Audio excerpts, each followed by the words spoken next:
All right, let's be honest. Wedding photography isn't just about showing up with the camera and taking some pictures. It's like running a marathon, but with more cake, way more cake, and a lot more equipment. Do you want to know how I get myself ready for a wedding day so I don't miss a single moment? Well, I'm about to walk you through my pre-wedding checklist. Everything from the gear checks all the way to the snack packs. And trust me, you don't want to forget the snack packs. What's up? My name is Jay LeBlanc, wedding photographer and photo video educator. Preparing for a wedding isn't just about charging some batteries and showing up with a timeline in your hand. There's more to it. By the end of this video, I'm going to share with you everything that I do to prepare for a wedding day.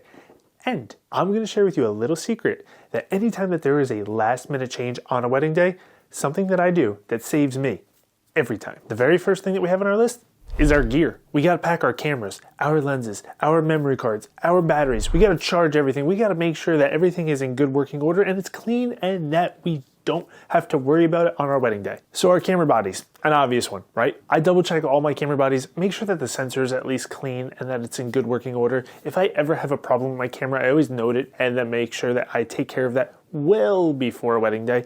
But I just want to double check and make sure that my sensor is clean. I take one of those little rocket blowers and I just clean off my camera sensor real quick, make sure there's no dust on it, and I don't have any surprises that I'm gonna have to take care of later on in post-production. For my lenses, I just take a lens cloth, give them a little wipe down real quick, and that's usually good enough. My memory cards, I try to remember to format them, but I'm really bad at that. So on the wedding day, I always make sure that as soon as I put a memory card in my camera, I always double check to make sure that's formatted, as well as all my batteries, charge them up. Even if I know that they're charged, I'll take them, throw them on the charger for 10 seconds, and the charger says, good to go.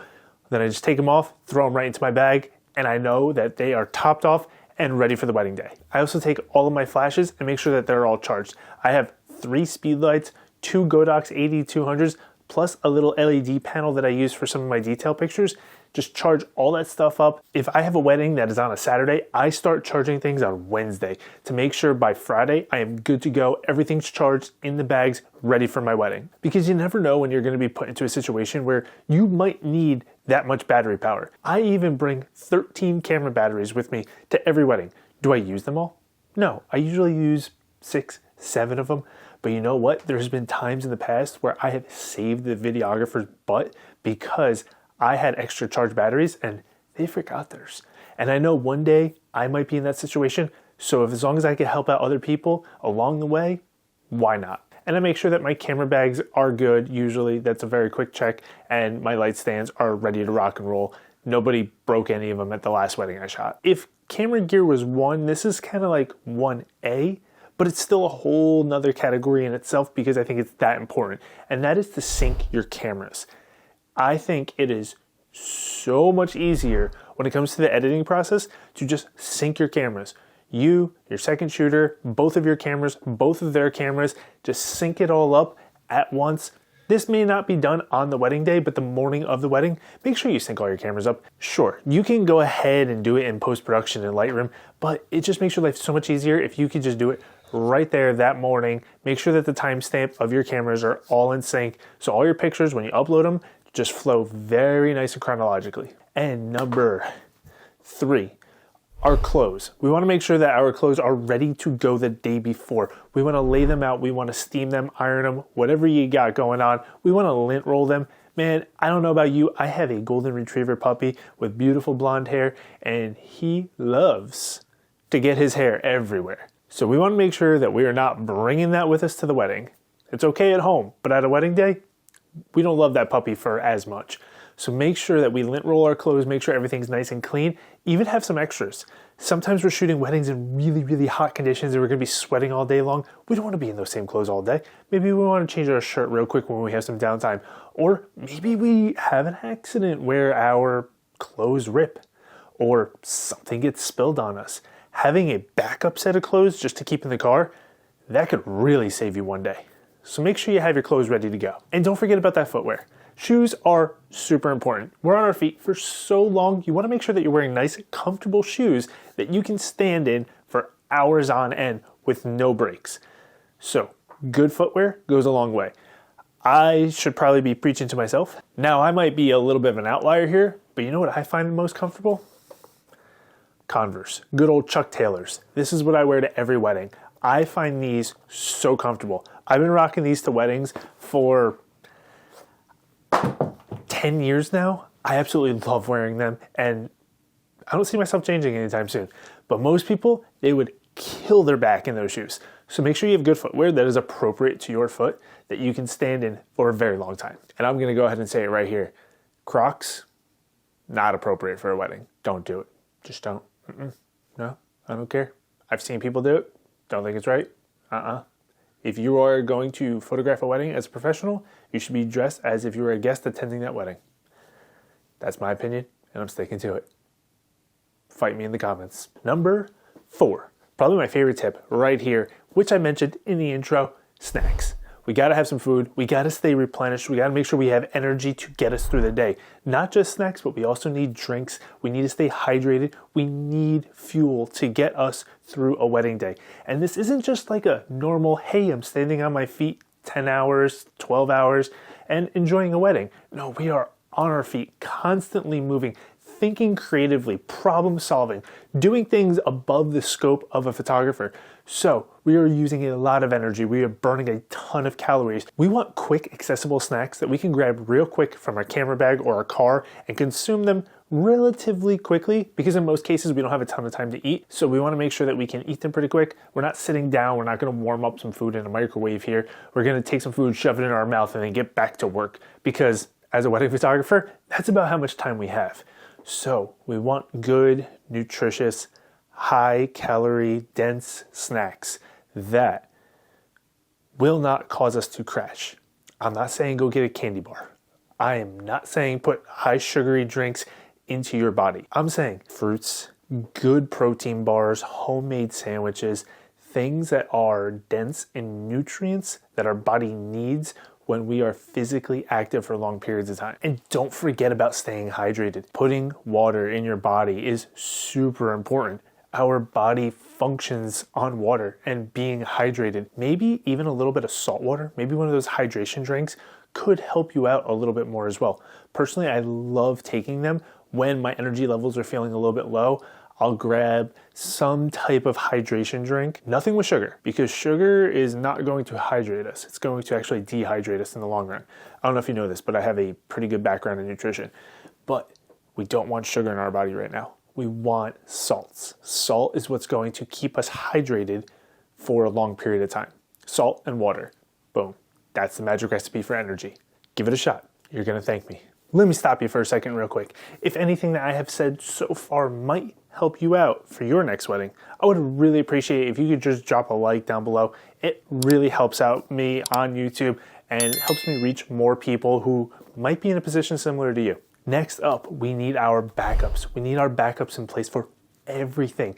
That goes for our gear, our food, our clothes, our directions, our timelines, our means of transportation. What if on the morning of a wedding day, your car doesn't start? What's plan B for you?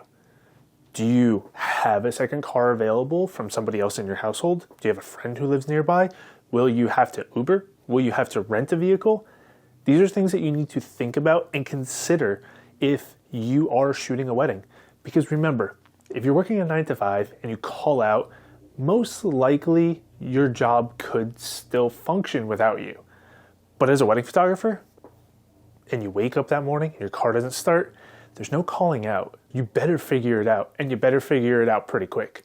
So make sure you have all your backups for everything in place before the wedding day starts. And speaking of having a backup ride, which brings me to my next point, and that's our transportation and navigation. We got to make sure that our car is ready to go. We don't have any flat tires. We have some gas in our gas tank, or if you have an electric car, make sure your battery's charged. Just another battery to charge, add that to our list as well of charging your batteries. And then we want to make sure that we have good navigation. Sure, our cell phones, they go a long way when it comes to navigation, but what happens when you drop it and it cracks and it breaks? How are you getting around? How do you know where your addresses are? Where do you go next? Well, it's a great idea to maybe print out a copy of addresses that you have to get to throughout the day, or maybe even print out some paper maps. Crazy idea, I know, right? But having those backups of your transportation and navigation will definitely save you in the event that you might need it one day. Next on our list, I already mentioned earlier I have a background in nutrition. Well, you know what's part of our good nutrition is being well rested. Because let's be honest, especially here in the United States, most people are not getting adequate amounts of sleep. And when we are not getting enough sleep, our brains do not function as well as they could. And when we're dealing with such a fast-paced, creative job that requires our full attention for such a long period of time that is both physically and mentally demanding, we want to make sure that we had a good night's sleep the night before. So prioritizing a good night's sleep the night before a wedding goes a long way on the actual wedding day for being able to get through it without feeling like somebody hit you with a bus. And next up on our list, we have our mental and visual preparation. Now, what do I mean by that? First of all, for visual preparation, we are thinking about the aesthetics of where that bride is getting ready. Where are our first look and bridal portraits happening? Where is that ceremony happening? And what are the aesthetics and that vibe that we're going for at the wedding reception during the party? Well, these are all things that we want to think about ahead of time. Now, if we have this bright, beautiful midday beach wedding, are we going to be shooting dark, moody portraits? Probably not, unless it's your style and that's what they hired you for. But for something tells me, if they're having a midday beach wedding, they're probably not hiring a dark and moody photographer. So let's think about the mood of the couple and what their vision is. It's not always about us. It's about the people that are writing us paychecks. So we want to make sure that we are providing them with the best service possible and we're really capturing the wedding that they intended. So we want to think about ahead of time, just spend 5 minutes, 10 minutes, whatever it is, maybe do a little bit of research. Look up some pictures from the places that you'll be visiting if you've never been there before, or talk to your couple ahead of time and see what type of mood or vibes that they're going for with the aesthetics of their wedding day. This can help you really capture the wedding as the couple intended it to be. Now, I personally always have an inspiration board. My inspiration board consists of must-have shots and just different variations of them. A lot of them are pictures that I've taken, some from other photographers of different things that I might want to try. But we also have those things that we haven't shot before, where if we get our safe must-have shots and we have a little bit of time left over, we can experiment. We could try something new and something different. We can maybe push the boundaries and create something that we haven't done before. And I like to look at this inspo board just before the wedding. So I say, you know what? That picture kind of fits the vibe of the wedding. If I have time, I'm going to try it. And often I come out with some pretty cool pictures just by keeping that in the back of my mind as I'm going about the wedding day. And for our mental preparation, we want to make sure that we are reviewing that timeline that we created with our couple ahead of time. And we want to make sure that we kind of know the flow of the wedding so we have an idea of who, what, when, where, why, and we aren't getting all confused when certain things are happening at certain places and times. If you are looking for a quick reference guide of all the must-have shots that I shoot at every single wedding, that link is down below for you to check out. Just go ahead, fill out your name, your email, and I will send that PDF directly to you, and you will have that as a quick reference on every wedding that you shoot. This one is my little secret to making sure you do not have to stress out on a wedding day. The moment you've all been waiting for, my secret for any last minute changes. And that actually happens months in advance when I create a wedding timeline with my couples. And I am building in extra time to my day. And what I'm doing the days before the wedding, a day, 2, 3 days before the wedding, I'm reviewing that timeline and remembering, okay, this is where we built in extra time to our day. And if things were to run late or they're not on schedule as they should be, where can we pull time from? Where do we have some flexibility? Where do we have the ability to not stress out, stay calm, and still get what we need? And just keeping that in the back of our mind on the wedding day so we know that if things go awry, we're still good.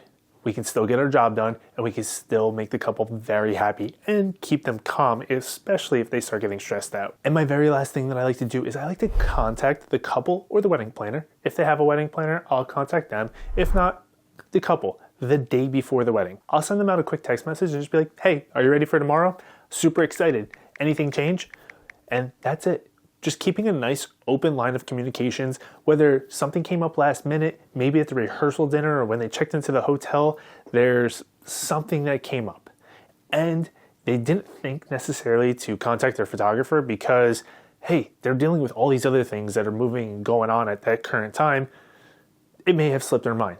Don't take it personally. This is why we're reaching out to them to confirm with them if anything has changed. That way, when you show up on the wedding day, you're not faced with any surprises, boom, first thing in the morning. And it also keeps an open line of communication between you and the couple. It shows that you're being proactive. It shows that you care. And a lot of couples really appreciate that, especially on a day when things can get really stressful. Having you there as a nice, prepared saving grace is a very good sign of relief for them when they see your face. So greet them with a smile when you see them, because you might be the one thing that helps get them away from all the other stressors of the day. It's happened before to me many times. I'll just leave you with that. So there it is. That's my complete pre-wedding checklist, from gear to all my other crazy little things that I have going on in my head. And it gets me ready physically and mentally for a wedding day. So I am super calm and relaxed because I know that I have prepared myself the best I possibly could to put myself in the opportunity for the best chances of success. Is there anything on this list that maybe I left off that you do for your pre-wedding checklist? Let me know down in the comments below. I'd love to hear it. Don't forget to subscribe if you want more content just like this. I do a ton of content for new photographers, especially wedding photographers, and I will check you out next time. Peace. And if you're interested in seeing a full behind the scenes wedding day, check it out right here. Go ahead, click it. It's okay. This video's over. You can do that now.